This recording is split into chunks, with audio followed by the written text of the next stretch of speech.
إخواني أخواتي، السلام عليكم. سأبدأ هذه السلسلة المباركة للإجابة على أسئلة الأصدقاء في المجموعات التي أنا منضم إليها، وفي صفحتي يعني الفيسبوك عبد اللطيف المعالج بالطب البديل، وفي قناتي على اليوتيوب الباحث المغربي أبو محمد. وسأبدأ السلسلة ابتداء من اليوم بهذه الطريقة، سأجيب فيها على أسئلة الأصدقاء لعلاج الأمراض. سائح حلبي يقول: أعاني من الحموضة المعدة ورحت كثير من الدكاترة ما في فائدة. أخي، أول شيء عدل نظامك الغذائي، ودائما أنصحه بالرجوع إلى الدكتور محمد الفيد في تعديل النظام الغذائي. ثم الدواء أخي الفاضل، وهو العسل الحر مع مسحوق قشر الرمان بمعدل حبة الحمص بعد الأكل 3 مرات في اليوم، مع تناول ملعقة صغيرة يوميا من مسحوق الخروب. جنب الكافيين والمقليات، فهو علاج مجرب إن شاء الله، وبالشفاء أخي سائح. السعال واللوزتين. أمير حلب يقول: أعاني من السعال واللوزتين، أعطيني دواء. أخي، السعال فهو يعني أحسن شيء لعلاج السعال نبات الفرسيون أو المروت، فتقوم بتقطيعه، والوصفة موجودة على القناة كاملة. أعتذر عن الإزعاج يعني المسموع في الفيديو. تقوم بتقطيع الفرسيون ونقعه في الزيت وشرب ملعقة صغيرة من الزيت قبل النوم، مفيد في السعال.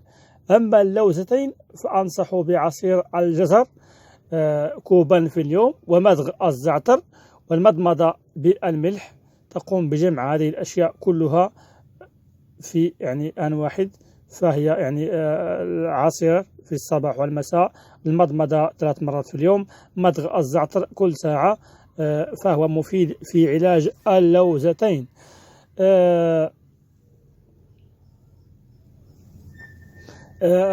هناك يعني خطأ في أسماء أصحاب يعني الأسئلة. مهم الفيديو، فهو كل صاحب سؤال يوجد اسمه على السؤال المرجو يعني نجزه أو الإشارة إليه كي يسمع يعني الجواب. فهناك صديق يطلب علاج الربو وضيق التنفس.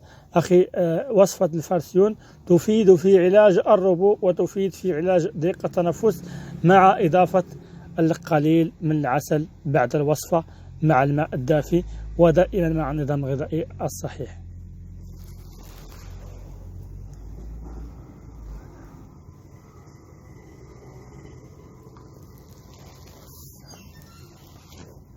أخي، فيعني أتكلم هنا عن علاج التبول اللا إرادي رزق الميليجي.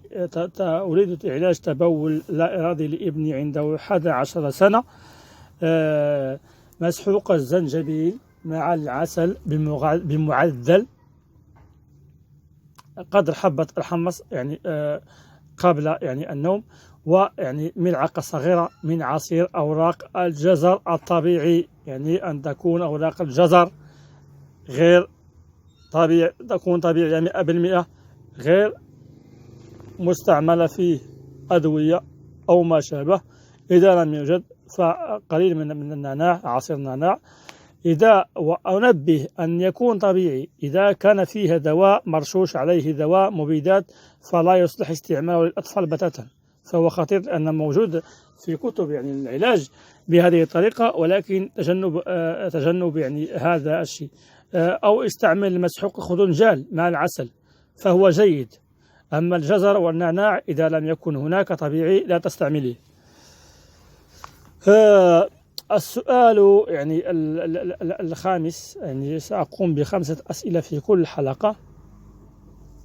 حورية الجنة تقول: أعاني من تكيس المبيض وتأخر الحمل، وأريد أن أعرف أماكن حجامة. فأماكن حجامة الرحم يعرفوها يعني أهل التخصص في الحجامة، هذا معروف. حجامة تكيس المبيض معروفة في كتب الحجامة بدون نقاش. وأما الدواء التي أنصحه به فهو مسحوق الدغموس الدغموس الغيطني وضعته في القناة. لا أقصد الدغموس اللي فيه شوك، أقصد الدغموس الذي ليس فيه شوك. تقومين بأخذ مسحوقه وخلطه مع عسل حر 100%، وأخذ ملعقة صغيرة مرتين في اليوم في الصباح والمساء، فهو مفيد في علاج تكيس النبيض مع عمل حجامة في منطقة الرحم. ويعني تأخر الحمل سأقوم بذكره في فيديو لاحق إن شاء الله. المرجو نقز والإشارة إلى كل الأصدقاء المذكورين في الفيديو، وإن شاء الله تعالى سأقوم سلسلة أخرى من الأسئلة في القريب العاجل إن شاء الله. والسلام عليكم.